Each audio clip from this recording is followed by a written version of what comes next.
เลยนิตักพาจิงพาสุนพาทีนี้ยอมนาตกิตวกินอภัสยานินหุนพาของเปกีกินาคัดเวอิตงาเซียเจมปาปุโตหุนจัดที่นาดิงพัสยานหุนพาองเปียกินาเตหางยินะลุงดำมะมังยินะพัสยานตุงเละนาเซียปาตุงจงลุงดำนาอัตักตักินะโกหังอินะเซียปาโตหุนอิจัดขบนุนุงเป็นเอพริลขานิซอมนี่เลนี่หินะกันเอกิกเละอินะตัวสุงินะ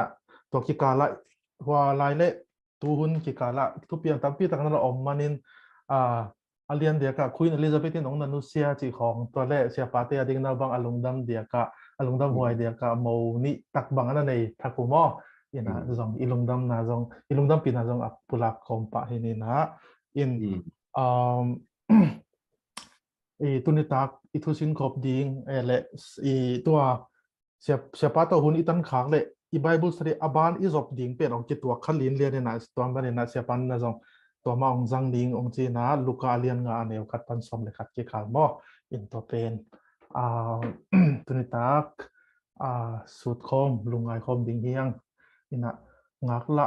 le lob ma hiang chi zong khat be thakina gen no hiang ina thu tampi igen non ke dinga sangam nu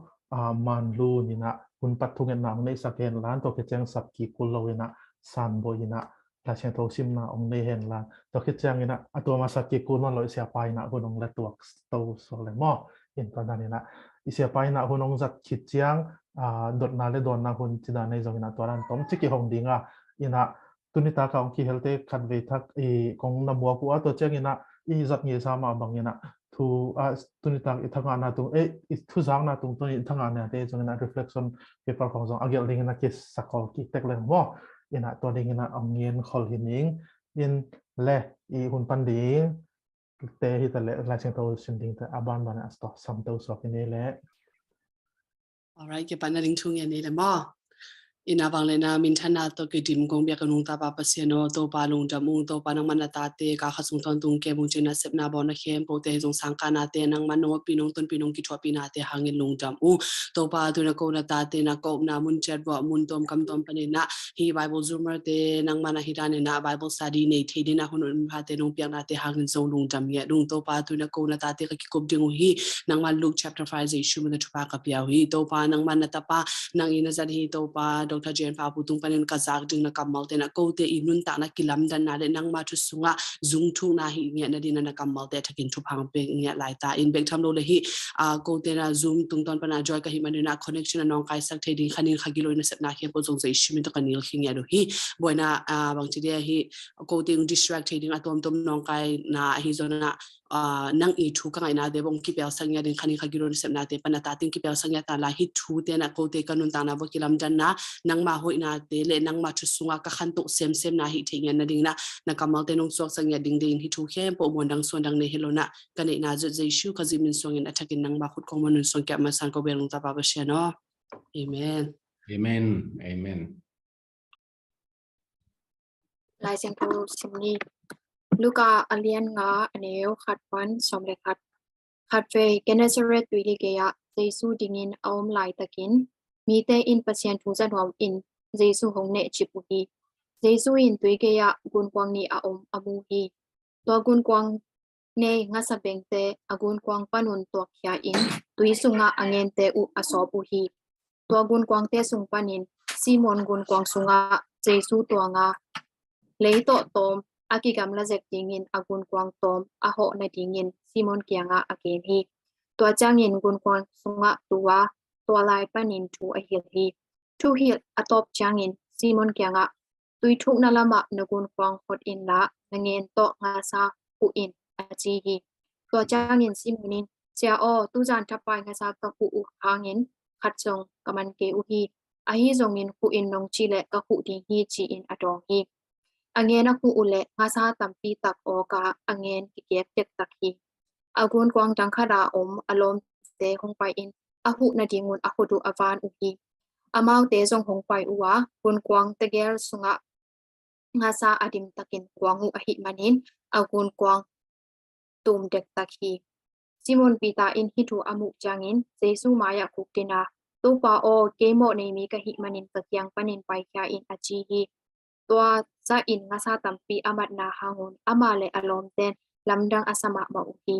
Toma bangin Simon lom te a hi Zebedi tapa James le zo hang te in jong lamdang asa uki Jesu in Simon kianga lauke yin tua kipan ngasamat bangin mi tampi ahwai pa na swaking hi achi hi tuige ya agun kwang te u atun pi hiru changin ana ke be u musia in Jesu azui uki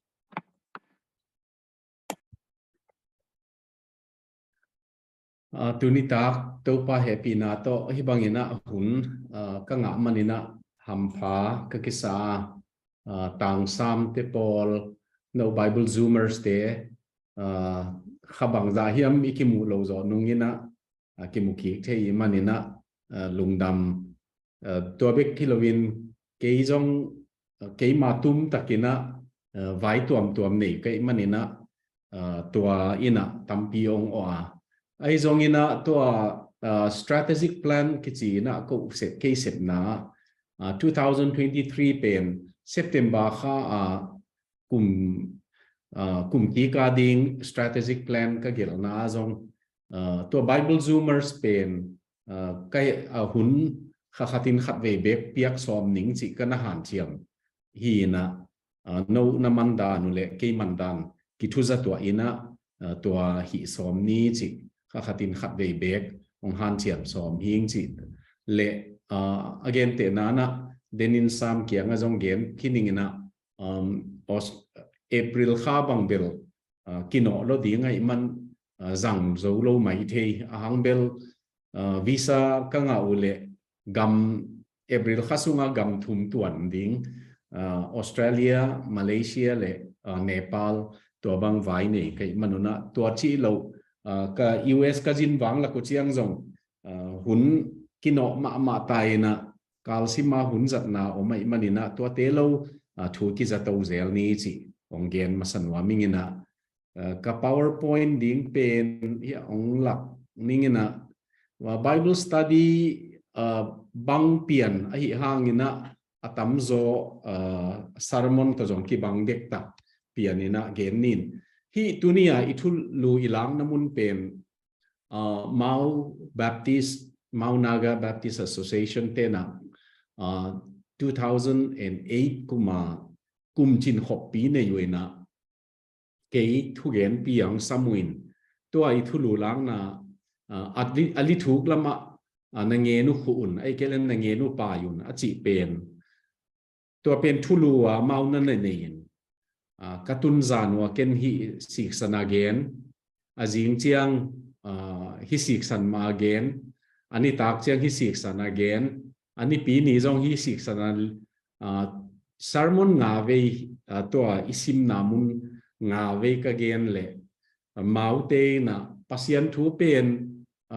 lam dangi mo nonggen te at na thulak dan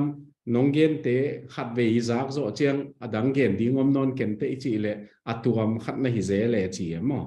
tuni takina thu guk khong tua isik san namun onggen som hi ngena amasaina dena sam gen bangina to paina October som ni le khat ni na katapa wo zo Daniel Gensian mungin ziyong ne ya tua Rodi Zalian Singh tua to maung ki tengin ko in kwan hilaya amana thanglian mang to si thanglian mang te nu pa ke thi to amau Gensian mung te nu pa to ko nu pa to tua ka ki zai na u hi na pasianina mang thanglian mang ading aziding pen kum som ni le thum thu kan nge tu hi na Gensian mung ading pen kum som ni le sagi akingen hi na kum sagi kum giat khong apa ku chianga naziding thu ngen ding hiang chia akingen to zel pen to paina mo hoi tak ong pia manina kalungo adam ma ko kathunget naga u ai manina to paina ong pia ka mo teu pasian ni nong pia ki tanu banga ka ngai su tu hi na tunjong mi chi dana ka mo ai kele mangte na daughter in law achi dana samlovin my daughter kichi nuam hi na to danin ka relationship omin hi amau kiten na thanglian mang te pen a om nau New Albuquerque hi na om nau New Mexico amana Refuse Church same in Justice and Mission Director same in to chiang KT pe ni na NGO khata same in ayang anu pauna to sangka zolo Mexico Hispanic now pangte khong ai kele sanga ba ka hanga lai bu nei kim lo ai kele sunan gina po zolo chi te pol to te mau vakanin to sangina pol piuna lai bu school lai bu akipan abek dingu aban dingu anek dingu to banga hi piwin to ama sepina Daniel ginsian mong pen iwen nuaya asem hi na to pa na tun iwen sung ma zong to UNHCR pan adam le January ni thum ninga ni panina iwen nuaya numei UN Commission on Women kichia to lama sem ding amau department sunga ki heina omin amman to sem nom joinga chi manina to pai ding hin thungen na to nong phok lungdam chi ong pulang no mingei tua iet na mun luka alian nga le johan alian som ni le khatna athu paidan kibat na chiang omina nungzui ten zan huwa nga bengin man lowin ayang to panasol na banga gam ta to chiang man tuak tuak ayang tua pen akibang Asia banga kibat na tampiom hangina luka lian nga pen to paina mi pila ka na set apak ding chianga nung zui ten zong agun kuangu ai kele nga beng mi hi naw akiwang naw nu senai lowina tua nu senai lowin tua asap na mun hi Johanna lian som ni le khat pen ama in sina pana tho ki zo tak chiang in anung zui te na tua atho ki kim chi jong thei hin tel hin na pi amau tua asep ngei mau sem dinga asep luyu sem ki dinga apai tak chiang in to pai na vakan ki ka tua angaben na mun ma to pai na set ding wa pe ki tua tu ni na tua athu kinai ma abathangin khat pen public ministry pasian na set anaset na tak ong pat ding hun le khat pen wa na ka maina to paina nung zui te alo sap na pan lo ching saki chi tua gen nom hangina ani na i banganga tua teliam chi le pita le alom ten jong jaisu zui nai lo ana khem pe unusia ina zui nai lo bangangiam chi le mau ngamat na ngaman mi hi na ngaman ding mai na nana om lai oi manina tua pana imat the khat pen o hi pen nung zui te na na khem pi nu sia azui ma thu piang hi chi tua ki tel thei ai zong in lai siang tho siam te na again te na tua marka azong omin Matthew alian thum namo to pa jaisu na kanung hong zuyun mia mante kong suak sak dingi chi na pen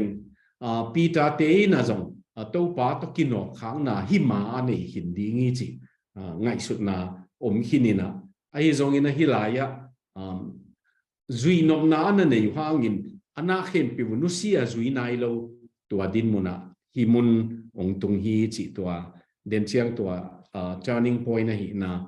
hi mun panina amau anun ta ngau ki hein ngaman mi a hi nau panina mi man mi hi ding ina asang zo set na to pa min to sem ding ina khem sat na ani nau le to pa zui na jong bang le ka gun kwang to zui ning chi lo ai kele ka ngem to zui ning jong chi lo amma na to teng khem pim nu sia ina ana zui na munu hi na tua pen tunia introduction chinina thumasa thumapia igen na pin amasa kongen no pen pasian kamal zanuama kine ma lianga mi hon apai khop na tak hi thua pian na pen pasian kamal azak zo chiang a piang hin tuni na khatna thupi ka sak pen hilaya ilai siang thumin mi hon pi te hong ki khomina ama topa kamal zanwa ma imanin ami pen kine go ai kele kinai ma ina ami te na pasien kamal zakha keining ai kele zaban kei khaning chi patau na nei ai tammo ilai siang tovina kine chip go pin chi kamal zang pasien kamal lungul na lo sabna pan lo chin na dinga pasien kamal lungul na to ma bangin I khan to na dinga zong pasien kamal lungul na to pen ilai siang tho sunga ni ve thu chiam lui ending hilen again te nai na again te nan Israel te na gal khong alet ma lai taku tua chiang ina pasian zong tua za taka azon lo lai takun ilai siang tho sunga kamal khat ki jang zel khat pen tua hun lai na pasian kamal pasian kiang pana message thu thak zak nei lo hi chi ommo ke ve kam sang ki chi ten jong thu nga lo tol khat tua bangina kiu na I chi ding hia tua bang omi ai zong ina Samuel khá khát na bang en leng tua nau bang Samuel biakin piong tun zo tua chiang amana tua siam pi hi na ong makai na ong let zo kam sang hi nang let zo kamal khat ki jang lew pen pasien kamal pen leya ke sak lo hi chi kamal ki jang e tua ina ong et sak pen ami te na tua pasien kamal dang tang na ong ni tak ko chiang lo sab na qua ma lo sam suak loi ahang bil pasien kamal eya aten nak le inun tang na lo sam suak chi om thei ngei loi tua pen a khat na hi mi te gu ali thuk lama payun la nangenu vakun va payun achi pen tua asol main pasien kamal tua zang na nei hi ka gen siang no na lai siang tho sim danu bang chin na sim ding hiam ong thei kengina lai siang tho pen hi thei bang hi le abu thak bang nei zel leng asima isim ding kha thu gen na izat ding adiak dia ka to lai siang tho sang nau pang te bang thu gen na izat ding kha atua min ke nei hen la hi devotion na isim ding pen as athak khat asiang bang hi le a hoi na khat omina bangang yam chi le igit sa pen isim ki chiang ka thei sa hi chi khat ki nei no me ayang tua igit nai lo aki git vet lo siang sin sen tua isim le hi ala chin thu thak ki mu e ve tua zong sim dan nam khat ke ma ke ya dinga ka phat tuam pi ai man tua khat ke ya dinga phat tuam ani na ka zap dan khat lew pen mi kang lai siang tho devotion chini na jing sang ki am na lai siang tho kasim chiang mi kang lai siang tho zang kai chianga ken to the message translation leina to the message translation pen eitel siam ding ina sumbu kamal chi sangni na tua za tu lai contemporary mo akizang meng kamal kizang ai manina tuaina lai siang tho siang sak ma kasim chiang lai siang tho sim masak atam zo American Standard Version le King James Version hi na ayang to the message translation kong sim chiang asim nai lo banga mu thak khau ke ve tuaina ong et sak khat pen pasien kamal pen khat ve ilot na mun ei kam ai kele mang kam khonga ina lot nga namun pen adang khat translation dang le na dang khatina en leng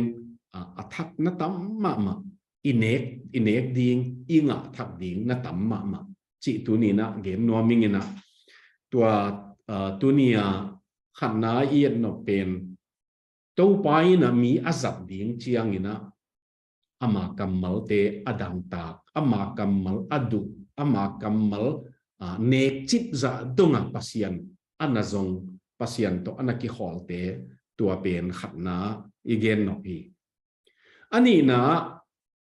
tua banga pasien kamal azak zo chiang ina bangeniam chi le tui thu na lama na gun kwang khinin la hi ka gen chiang ngai sut na tam piong piang ina tuni keima tuni hi powerpoint na kong gel lo li thu ke chi pen the deep ke chi li thu ke chi pen ina bang ong ngai sun sa kai tam to ka gen mai na to pai na pita gun kwang zangai le tuni na le gen leng to pai na pita I agun kwang ko mi tuania gun kwang hom zan khua nga benga nga beng siam nga mat siam ki gen pai na agun kwang sunga nga khat nangon om lo pen to pai na akom tak siang ina nga dim agun kwang ilai siang tho dena e ya penin atum dek tak hi chi ayang ya lai siang tho dang khen khat en leng atum hi a chinwa me ve tua za agik nga man khai tunin pasianin einun tang na chia ta ongkom nok o me ve ini nanun tang na jong hi the na pil na jong hi the na siam na jong hi the ai keile eima ki vak na italen tuam jong hi khathei to pa na ongkom tak chiang ina pita gun kwang pen pita I angen pen nga khu na ding nga mak na ding nga om hi na pi nga khat zong na man lo zan kwa ayang to pan akom tak chiang ina to pan azap tak chiang ina man phama ma suak chi tua na lung sima om le tunin zong khat ve no zong bang na chi ding moyam lo sap chi pen I lo sap lai tak kida ma mai lo sap ichi peu chiang abang chi ya le ilamet bang ke si e o e ma kam sia deu hangi wa te bang hi le tu pha dewa e tungong tun chiang chi bang om thei mi hing nun ta na tua om gi ge ayang I lo sap na pen lo chin na dinga a hoi ma na nahi tua zan khuai na nga bengin man lo na man again te nan me ding khop zuak ding khop khong na man leo lam dang salo ding ei ve bo ayang khat zong amat lo manuna to pai na ali thuk lama payun la china to ali thuk lam ong sol tak chiang ina pita te ina na lam dang ong mu ali thuk lam pen hia powerpoint hi ka bol la ya zong ka ngai sut khang lo hin ke tu su na ka hun nei lai tak ali thuk lam bang hai diam chi ngai sut na nei kai manina hia zong hel nai kengina li hia mong gen ningina kalung simangom ali thuk lam chi le adai lam chi pen nana en pak leote tui dai ichi na mu na nga neu khong bek o mai be u keng khong pe o min chin ngalulok ichi te khong bek o min chin ayang ngalim chi ichi pen tui daya om loi nga athuk na mu na mi tuai manina athuk li thuk ichi chiang ina khanna danger o mai ve lau huai ve athuk lam tuai mana athuk tui thuk lam chi chiang in lau nuai na om adiak dia ka tua mun pen pita te khong na pai khol loi tam thei khang ai zong ina to pai na ali thu ka pai sak ali thu kina lau na mun deep kwat thei na mun risk lang na mo ei man hi chiang hi le bang lo khat tuak leng zong apiao tang na ye chi ding om non lo na mun tuai mana danger risky tua khatna ali thu kina no zong nanun ta na wa pasian in ong sap nak le mo ali thu lama pai ngam leu te adai namun pen i kong tan khong be ka hi le atui ki hwal le zong pata wai lovina ayang nga to ma de le ayang ali thu lam pen lau huain tua ma banga anga zong om te lian ding in zong lim chi ding in tua ali thu kina danger risky tua khatna lau huai thei pata huai thei tua din mun om hi chi tui thu kina ani na nga tamai be tua muna ang bel ngaman ve ding pen a om lo na và gam tat sangin a om ma na atam ma na alim chitata agoltata tam na muni to hang ma in to pan ali thu na chi tu ni na pasian na set na zong abai lam chi bang om the ai zong a hak salam om tham to bang ina inun tang na to pain ali thu kong sol na mun om ding in tua muna ngatam na mun tua muna set ding tam na mun tua muna chi tang ma ding chi na zong hi khathei abundance of fish mo nga atam na mun tua chiang tua deep ki chi pen alai siang tho a Greek lai siang tho wa tua no lai siang tho siam ten na na en leo chin bathos ki chi na Greek kamala bathos ki chi pen dang le ding he le akitello mystery hi chi mo ke the deep ki chi pen athu ki chi pen na asunga bang om chi kitello ki mukhin lo chi lam ko hi chi ve to pain asol pen mi hing lam pan mulo ayang tua tui bol pa ngan nei pa leile wa na musit set pa ina bang akam mala za thangin aman mukhin hi ki chi tunin to pa nong sol na pe pe nang lam pan mulo khathe ki mukhin pa lo the ayang pasianin mukhin nei te to te khem pe mukhin nei manin athuk lama ong sol le abathos ma athuk lama akitel lo akihu mukhin nai lo mystery akitel chian lo ayang to pa na akitel lo khat zong nei lo ei lam pan bel akitel nai lo hi the ayang thuman na de to hanga athuk lam ichi chiang ina tua zong phok sahi to chiang ina alina chinina athuk lamina a hoi pen om namun hi hang bel again tenan kham le ngu ni chi khong zong suang bangin hi chi a tok pak thei hi le man tom ma ding kwa man hang le nuam lo ding e atom man be kilovin athuk manin akimu zo lo manina man tam hi mo petrol khong zong tui luan in luang le man tom lel ding e ayang thuk lo ma o mai manin man tam hi mo athuk ichi na aman phao bi ki chi ve toy man tu ni ta kin zong to pa ina hi ka gen chiang kamal khat ong gen leng late nambat som li le ni na dong sagi na mi kang lai siang thowina deep calls to deep chi ve athukina athuk ma ong sam hi chi inun ta na pasianina athuk zo dinga ong sam den kha siang thowina athuk zo pai dinga ong sam den toy manin tunita kin amman pha om namun akitel hit ba lo hang mi hingin na mitin amu lo hang solta polgen banga ko te na mitang to mu na to pai hi lo up na to apai tua up na to ipai chiang in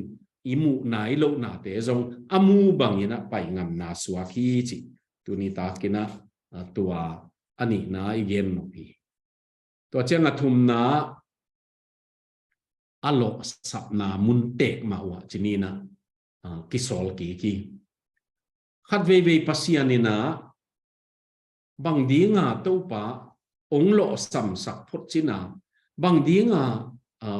ong sol ve na hiam chi no kwai ma dingi Peter pe ni na lung ke pian hi chi ki te akam mal zat igen chiang to pa ina tui thuk na lama na gun kuang khi nin la nangen khu in chi Peter ina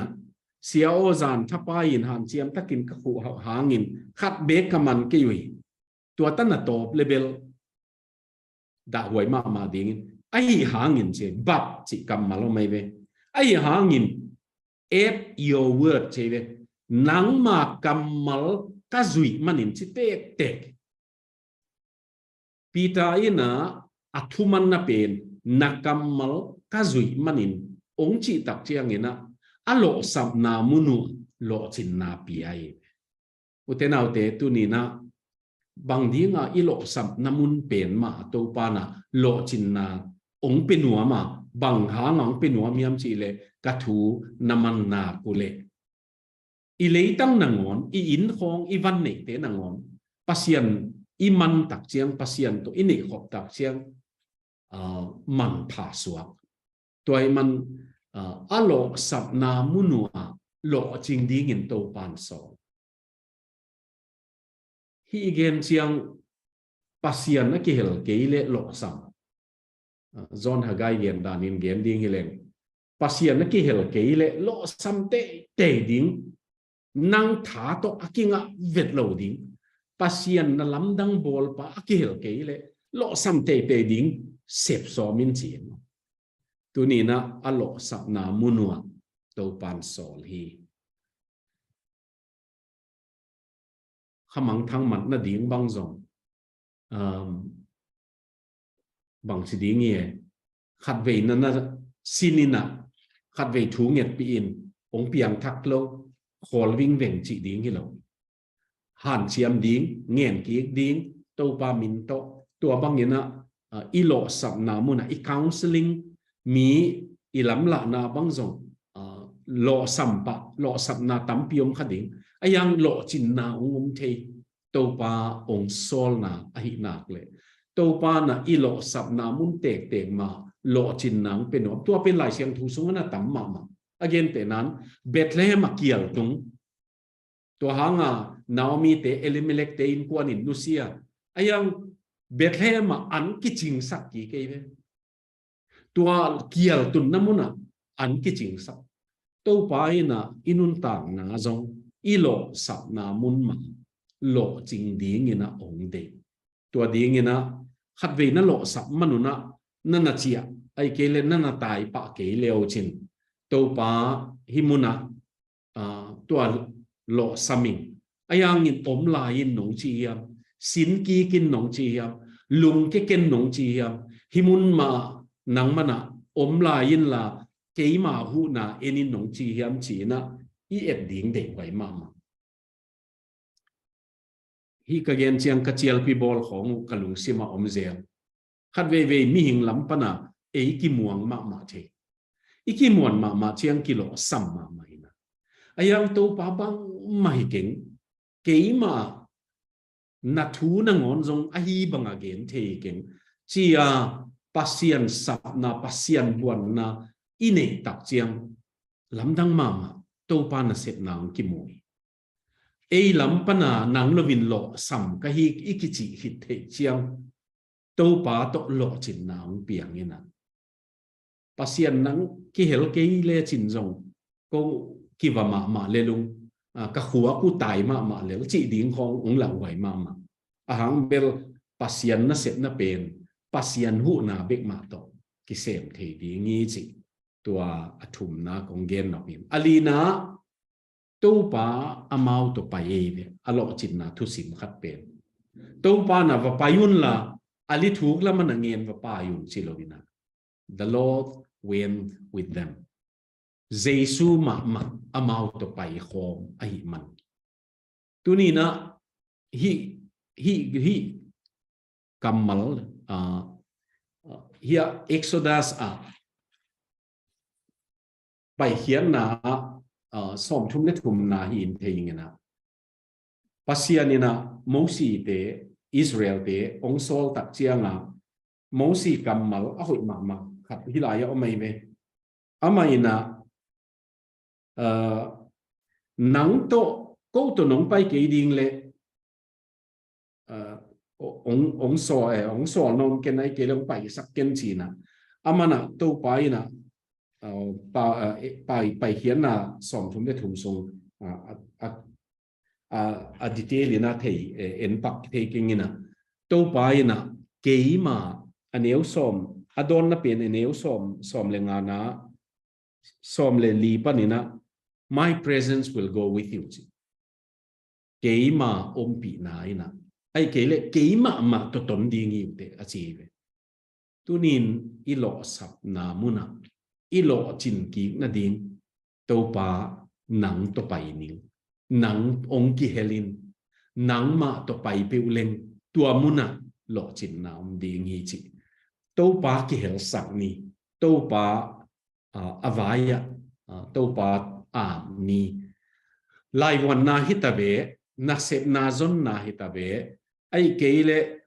zile ta vai ding hitabe pasien dong ham tang leng pasien ham tang leng khat ve no bang na chi dieng nguyam ke ka tang wa lai khonga pasien chi ke ve pasien pin ayanga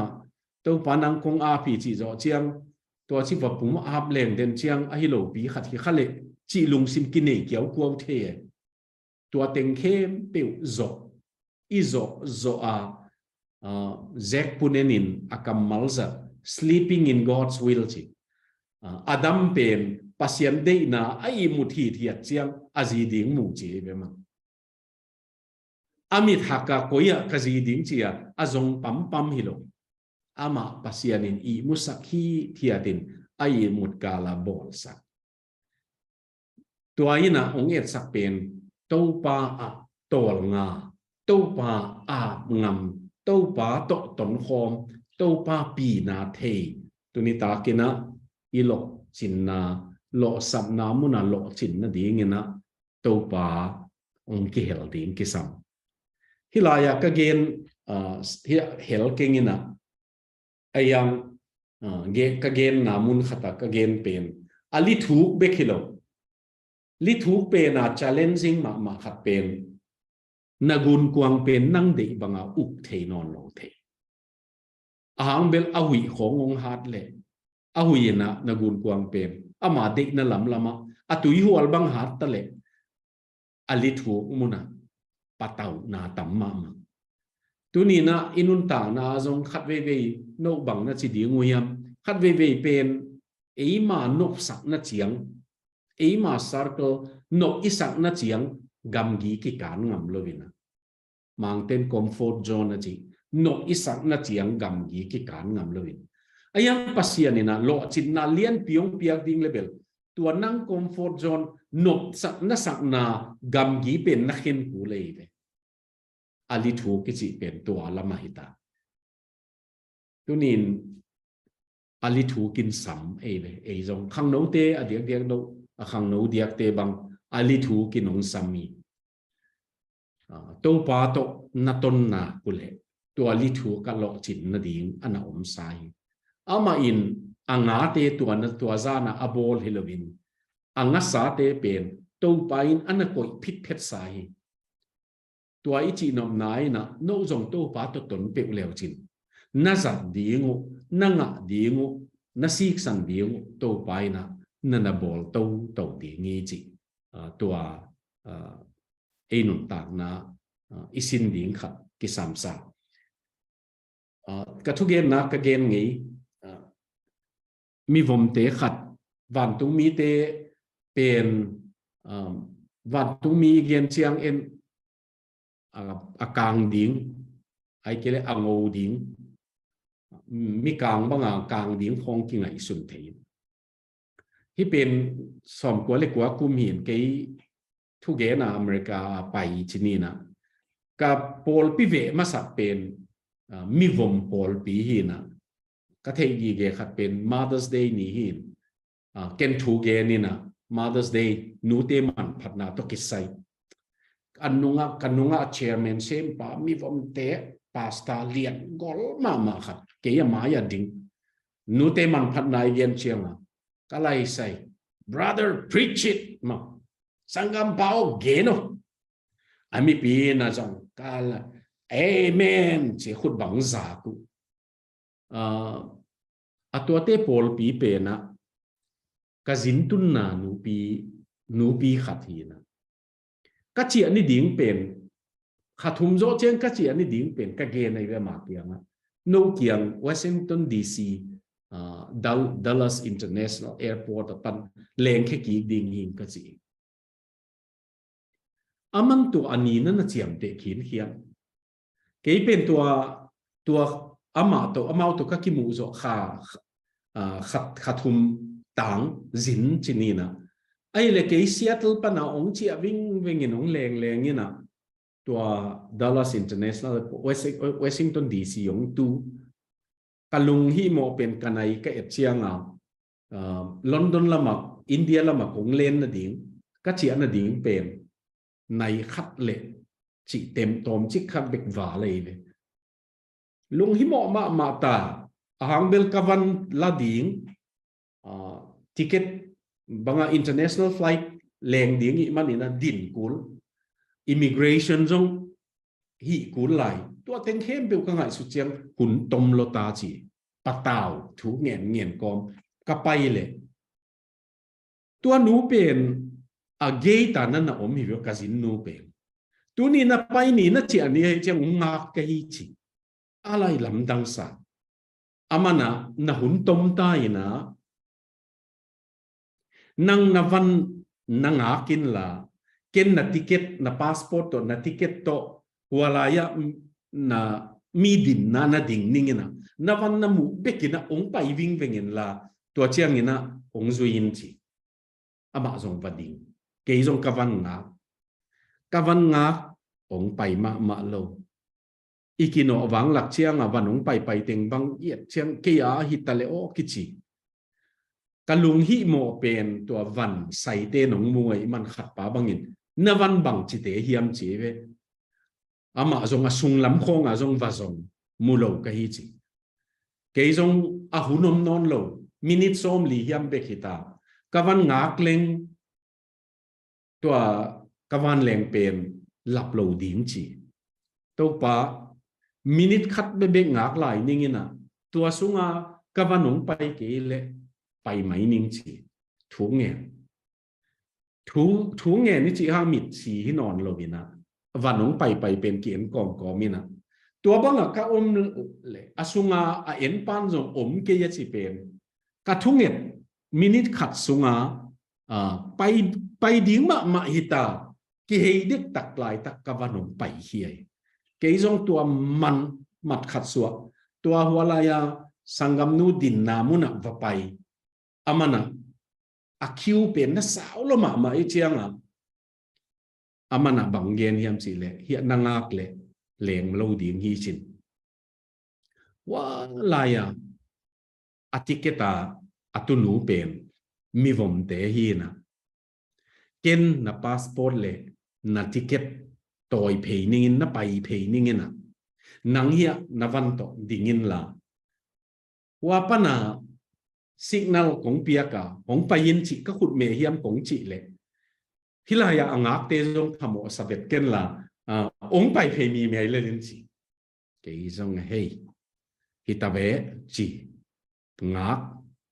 amana wa kagal et chianga to nu ho pi na to nu mi vom mai to ko chiang ong ki ho te yue to chianga amana ong signal le ong payok chi khut me to ong hi ziaw ke jong kavan to pai phe mi te na I have been standing here for 1 hour achi to 1.5 hours achi khong o me sorry chi kom ma sorry chin pai na ke mai tung phe a boarding pass ong pia to immigration a lut suak immigration a jong stem mong hi ziawin to chenga kawan leng to sangam nu kyanga zo thank you chi man bekta ama immigration ang lut thei no lo man thank you chi pai minute som ni sunga kawan leng sung tu ta katut zo chianga pasianin kalung sima hong ho pi ve tunia kong sol nu pen van tung mi pen avomakang akisai lowi kei kong sol pepel kei kong sol hi chi to pai na van tung mi hoi tak tua niang solin tua nui na ki yong hu mi kang hi le wala ya nu mi vom hi le tua za a tua phalo mai the pasianin ivai ding ongel pi ave ama ap le ong hu ding lam kal la kang hu ding ai kele thuang nget pi ding tunina tua ali thuk lama to pa to na ton nak le na khem piu bai ding hi lo ayang na khem piu hak sa le zong ong piang ve ve ding hi ama to ton khomi nak le achino miang hi angana pen ong lo ching ma mai min nga tam piong manin agun amau zat pita a pen bekina por zo non lo eman alom teu zong agun kwang dang samuin to agun kwang teni adima ong ko yuin to chiang pita ong ki panei ne alai siang thu ye chianga pita ina bangeniam chi le Simon Peter in hi thu piang amu chiang in Jesu khep phunga kun suka to pao mo ni mi ka hi manin ka kiang panin ki hem hiain hi laya Peter lungsim hoi kasa ma na alo chin ma lai tak ongen ve wa hi za ka lo chin chia banga ki thu pi sak the lai tak ki phat sak the lai tak amana ke ya hi to pa hang hi chi mu chia nai man ama kiniam khia te ilo chin ma lai tak tun long pasian na sep na banga chial pi bang ki bolina ai kele kem khong ki bolin lo ching ma mi te zong pasian he pi na to tui suak ji ong ki a pe tui phum na ngai chi lai tak celebrative ma lung sima lo ching ki sa poi kham nop na bang ki nei lai tak ke hang hi chi khang ding la hoi ma pita pe ni na nang hang be khi chi man ke kai ki chiang mo nei hing bang hang yam chi le ke vai to nga aman hilo nang hang be ka man hing chi tua man kha the ye le tu ni ta ken zong te nau te ilo chin lai takina pasian huthi chi itel ding de pasian nang nong ko te hang hilo la te sunga zong chi vela ko te hang hi pe ma lo Israelin chi ta hen a hang bel to pa hang be ki gal zo na zong ko te hang hi ke to ma bangina negle tak ki chin na zong ko te hang hi ke ham phat na ki chik te zong ko te hang hi ke to pa hang hi tu ni na tua chi thei le ilo chin pen ni na kiniam hian na sin thei le ilaya supernatural chi kamal kong zat na pen pita te na zan huwa man mat nei vet lo ai man hi gun kwang ni te dim phit phet apuak chi mo pen supernatural lam dang ma ya kamal zong amau ten zong lam dang asama ma hi chi tu ni takin u te nau te pa toy na na tanu chiang zong ai kele zakhan na tanu chiang zong nei le lama zong nong nei se ko chiang zong na lung simwa na ko gi ge diam ma de wai sak pen hi peterina alo chin nia to pa ke bang ma hi ken ke be khilen mo abang ma lo pi kai mo nei lel tak ka hi tu ni na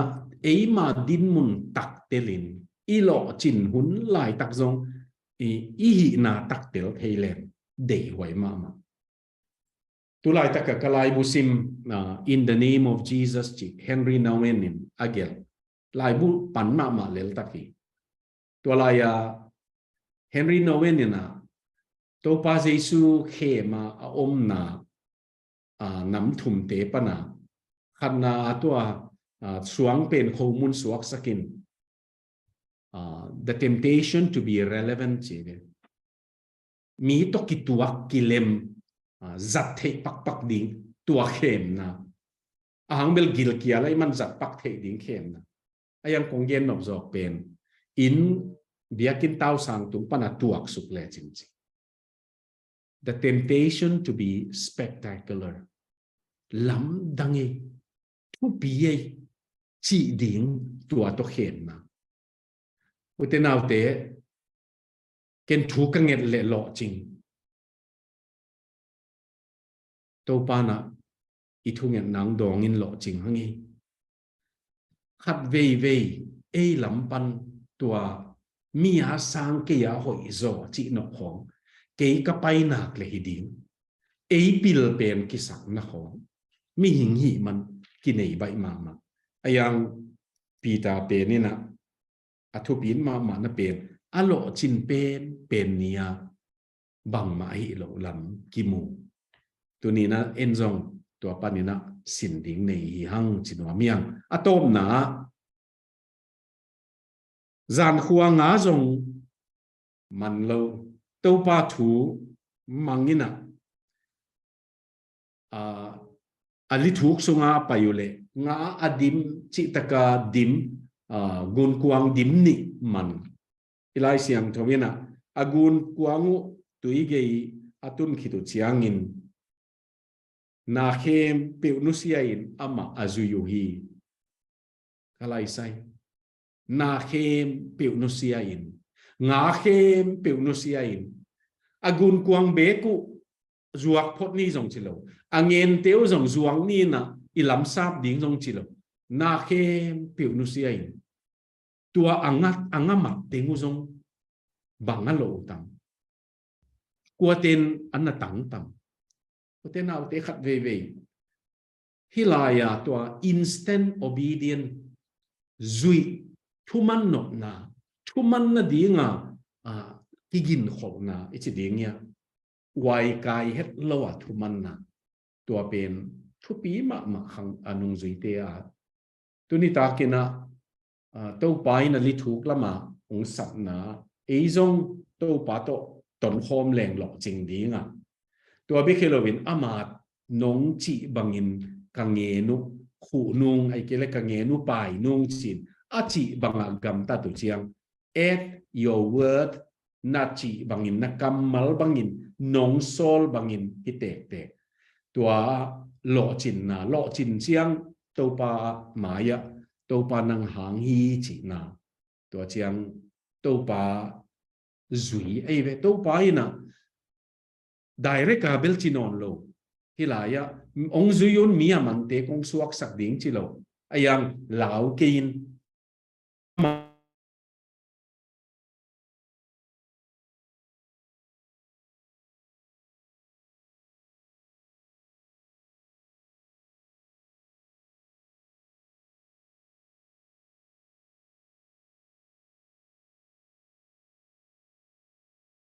lo ching ding yang chi tunita ka itosin na igen no phi to papa siani na tunita ka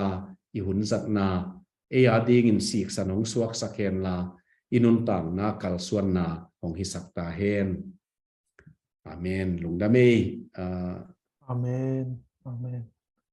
sam nang tunga nga ki hiningei lungdam ma sia siapa tumpan na tuman pa nun tak na izat pa lian the ding ikitang sap thuvi ve siapa tumpan na sa thak i manina lungdam ma hang ina tun tua ituzak na tokisai ahi zongina i siapa kubbe nop ai kele dot nop khom khake to ding ina tom chik khat ahong hini mo in to ke chiang den chiang i sangam pa piang alem le na kiging ko la hun zo lungdam ko na top na khang na pen ama ama nong le sang di hi dun dot nop ai ke le kup ben nop khong om le twa thanga na khong song gen the yut le wo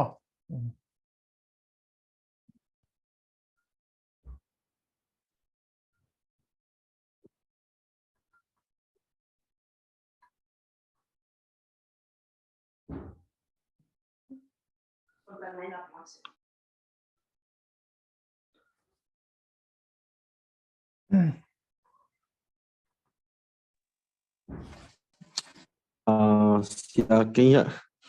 chin hing na kalai na hadet pi na ka video belong hong da ningin long da ma mai tun ta huni zat ki thei thanga ma ma ngi na ka ke sap hun lai ta khatina zong hi bang thu za kai mana long da ma ki ma sai ngi na nong gen na pa na ong to ma mai nang ma mai jong nong gen na pa na khang no te ali thuk la ma ding nang ki sama hi na chia missional ka sama ma to statement lian pen mo yana tua kom kana practical question ma khat dong ningena na ko jong tu lai tak sikima ka hiwa EGFT coordinator ina tukum panina ka hiya lam ka lo phot akwan khia dan khat bel ka hi phot pe ma tukumina akei mal takina jong bel akwan khia athuk lam zodeu azwa na bel ki ngai sun bel ka hi pe ma ai jong pasien to jan phang dem bel ka thei kia in to kom kala in lam khong pan hi tale pol pi mi te pan jong hi tale in lam jong sep ding hi za ta tampi om chi khong jong ki za in to chang in kon pi te khong panina jong adia kina kowin kon jong nong thei sai mana nu bang jong ama bek a hi to thom hau jong ki sapian jong ai tambel the lo ina in lam khong a jong sep thei dingom ve yen koi diam khong chi thei zelina in to dan khong om chiang ilung simong ka dek mo ei jong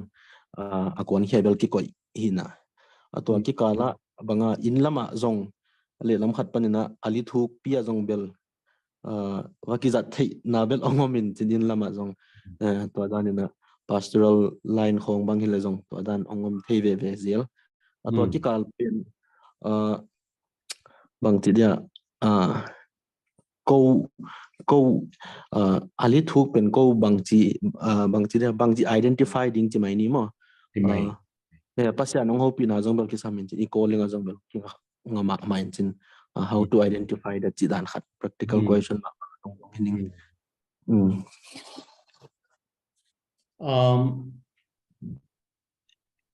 khát na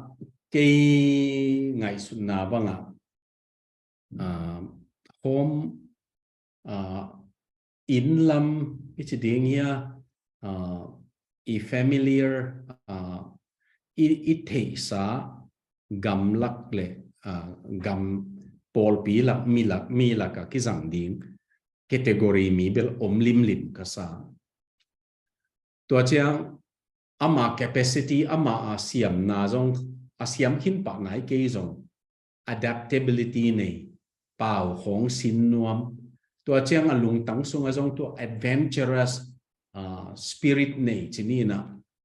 tua bang te pen kenbel itha lai ma hitei bang hile ka chi na tua ali thuk lam apolam mi to ki hol na lam pau dang bang zat na lam chin nuam pian kai ve pau dang zat na a culture itil sas sunga buala atop tom na khonga kham to na om mel het lowa ki be the yin ayang pau sin kul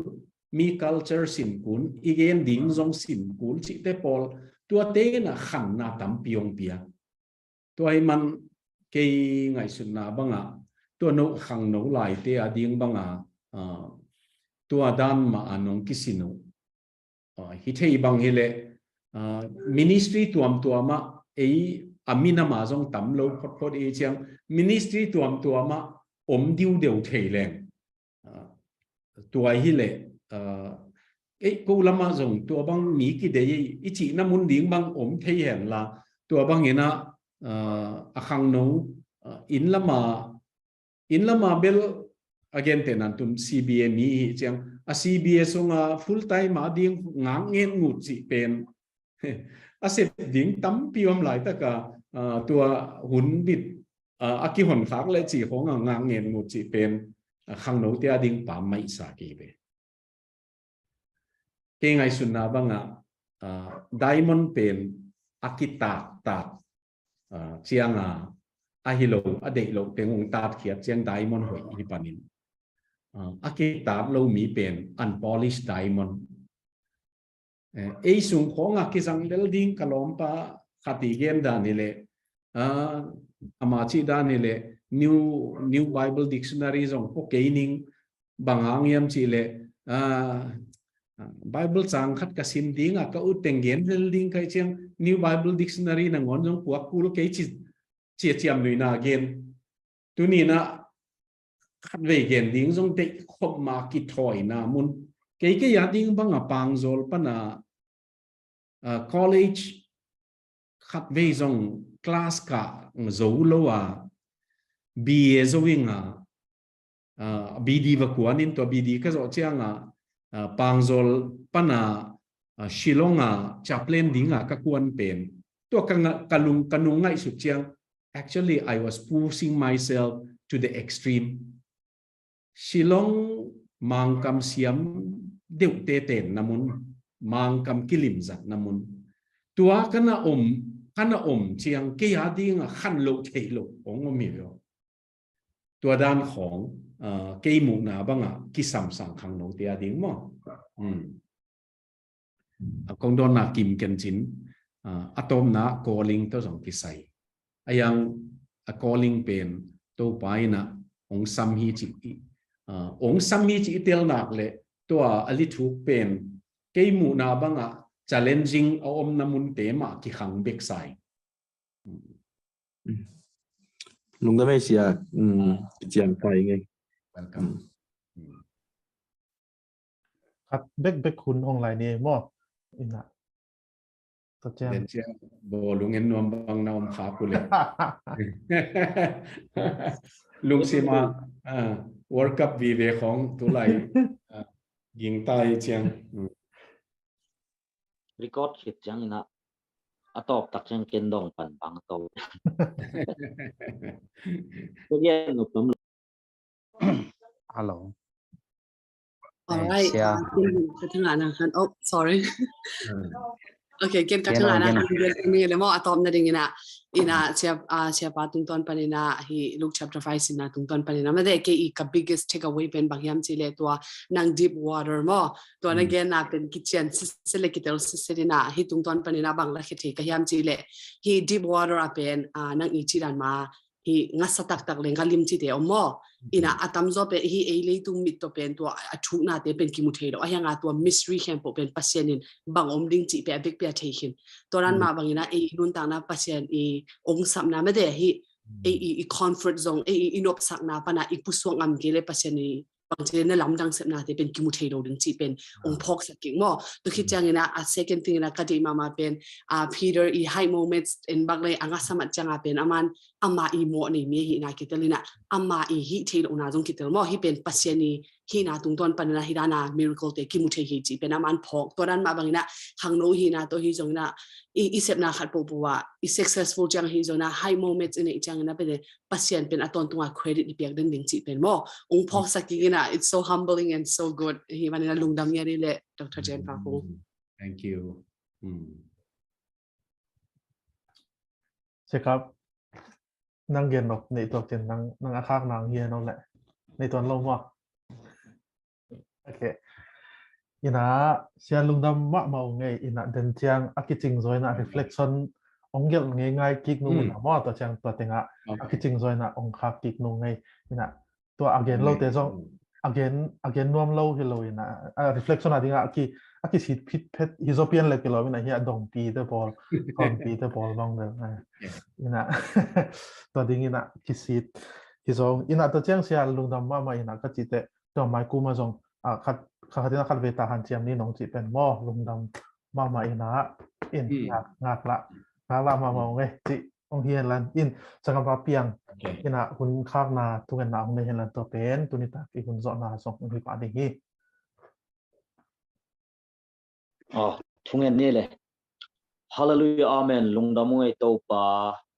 จิลปันยาโตปาไบเบิลซูมเตปันโตวินะ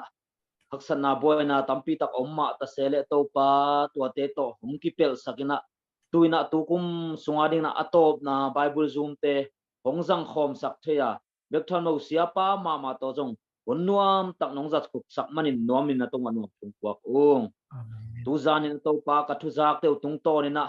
นังมาทูสุงอโตปะอัทูกโซเซมาอัทูกโซสุงอบัวสุกเซมเซมานังมาติลเซมเซมานังมาเดนาบังนุงตาเซมเซมานังมาเดนาบังกัลสวนเซมเซมานังเดนาบังอัทูกโซใจโจกันุนตางนะเตวกัจัดเทนะดูนะนังมาขาเสียงทวงโกเตหงกิทัวปีนหงกัลสวนปีนหงอมปีเงียตาอิน